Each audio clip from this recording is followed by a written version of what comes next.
Hello. I am really trying to understand what it is you're trying to show me, so I am just making a video to you. This is 16 Emergency Landings Proving the Flat Earth by Amelia Earhart. This is a fantastic book. If you don't have it, you should order one. It's really good. So the map that I'm using is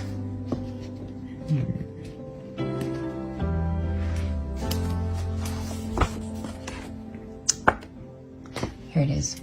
The New Standard Map of the World, Gleason's. It is from 1892, so it's not really new, but I guess when they named it, it was. Scientifically and practically correct as it is. I'm using this map because this is the map our government uses. All of our governments. And this is the map that pilots use and people who plot the flights. And this is the map that our military uses. And I don't own a fake globe, so that's the map I'm using. So you said here somewhere in Russia, I don't know how to say that word, or that place.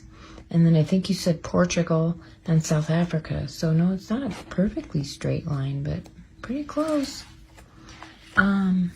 Let's see. This is another flat map. The Gleason's map isn't the only flat map, but this one's the air map of the world. There's lots of maps in here to look at. You should check out the flights, though. I mean, when I was in high school, I went to Africa with my dad, and we flew from New York to London to Kenya. Straight line. So these emergency landings, they go into detail about documented flights where the plane was in the air, they had a landing, they had an emergency, needed to land, and wherever they landed made no sense to the people on the plane. And unless you plotted it on a flat earth map, and it made perfect sense. I hate to say flat earth map. It's not the flat earth map. It's the Gleason's map. And our United Nations uses the same map. See that? Yeah. So, one more thing. Let me show you this other map that they found in, I think it was in a Buddhist temple. And here it is. This was the world map made 10 centuries ago. We live in here.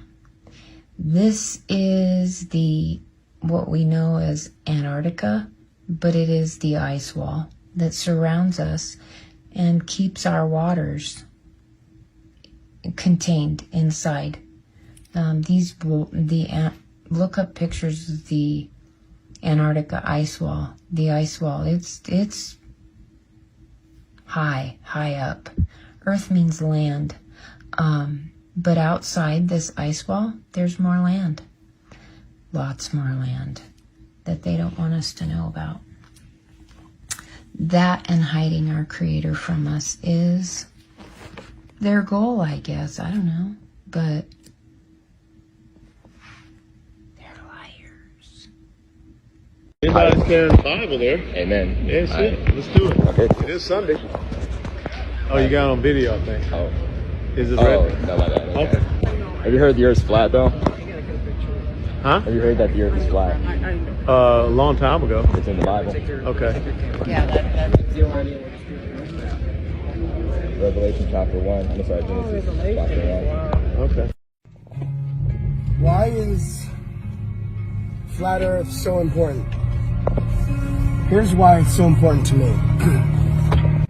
Because the people who are trying to control us and orientate how we live and disfigure our past and corrupt our truths dub themselves the globalists. You have to understand this. This goes way more than just the physical. This is the metaphysical. This is the ethereal. This is the spiritual.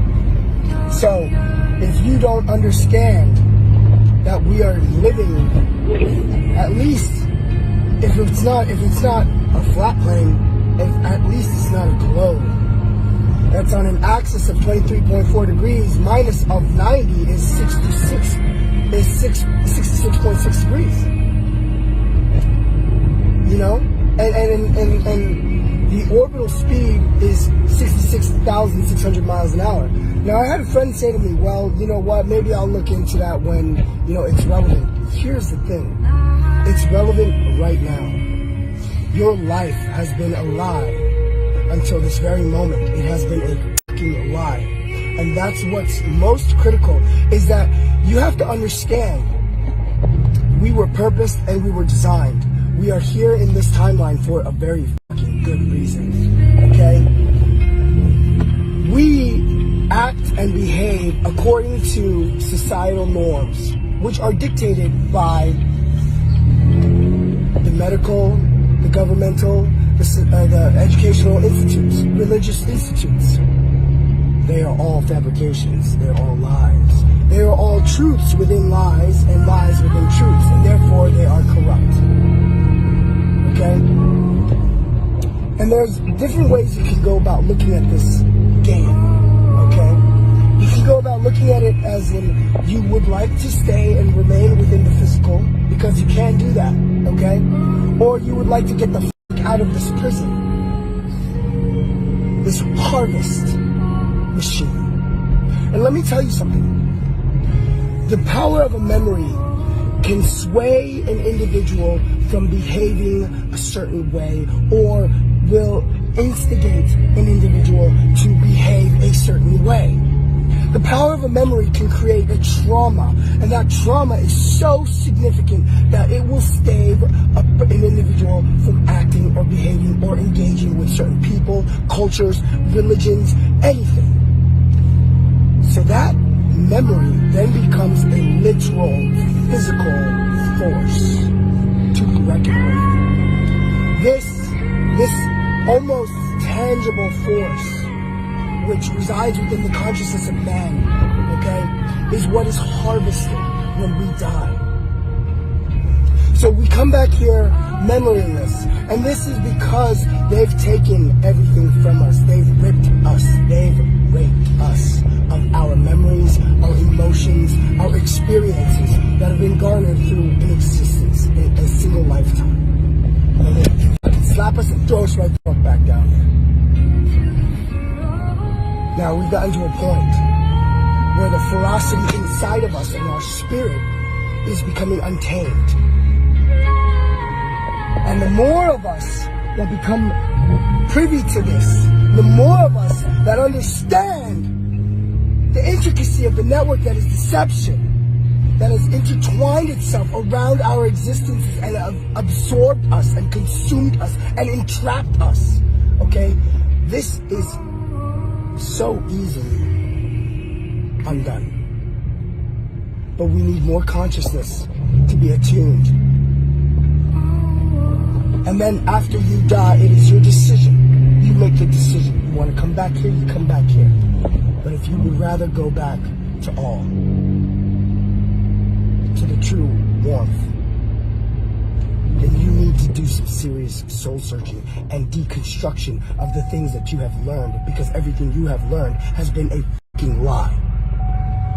And that starts with Flat Earth. If you think the Earth is a globe, stop scrolling. For all you globe people, that's the moon right there. And you see how the light is shining off those clouds? If that shit was really outer space, 27 billion light years away, it should be space lighted up between the clouds too, shouldn't it? It's dark out here. Them clouds over there too, you can't see them. But it's casting a goddamn shadow on these clouds right here. I think this right here is local, man. The moon and the sun has to be local, because if that was the case, if it wasn't the case, outer space would be lit up. But let me know what y'all think.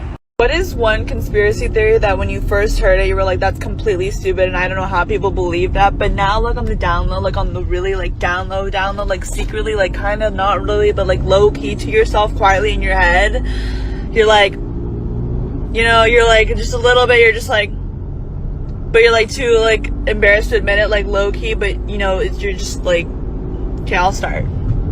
Flat Earth.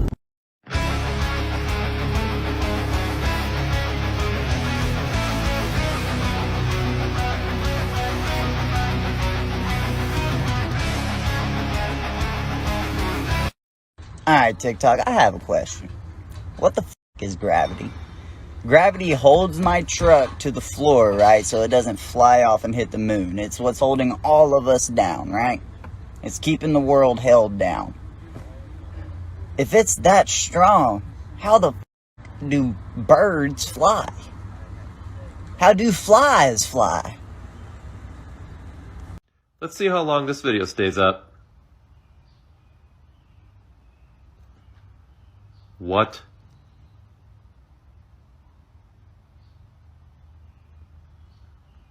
Plasma.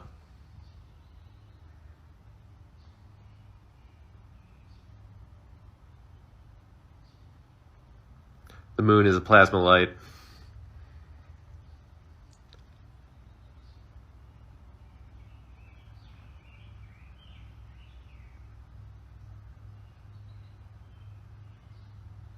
Score one for the flat earth community, right? It's a light.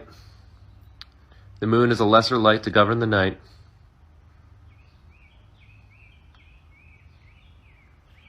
It was inside the moon.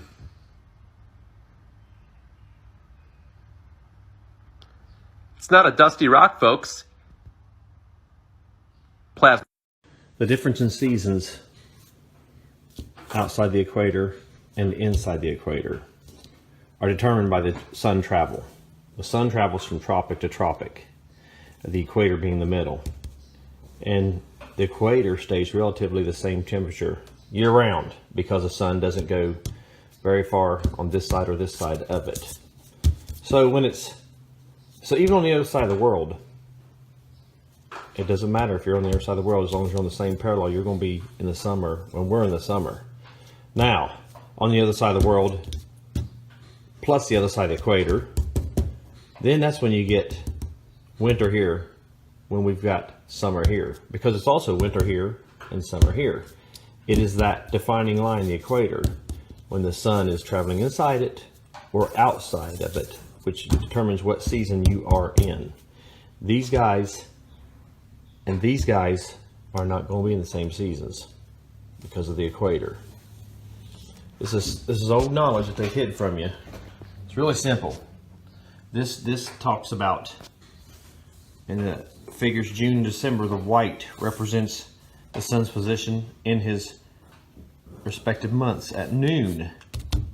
This shows sunlight inside the Arctic Circle for 24 hours.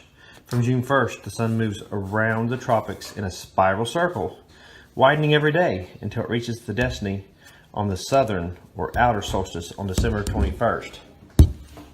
There's the outer tropic. This is a map that is downloaded in every autopilot computer on every airplane that has autopilot. This is the map that it uses. The only proof you guys have for round Earth, the globe, is NASA. No information you have ever received has come from anywhere but NASA. NASA in Hebrew means to deceive. This is Antarctica. If you do measurements for distances on how long flights are on this map, are identical to flight times that you look up on the internet. Do your research. It's not a globe.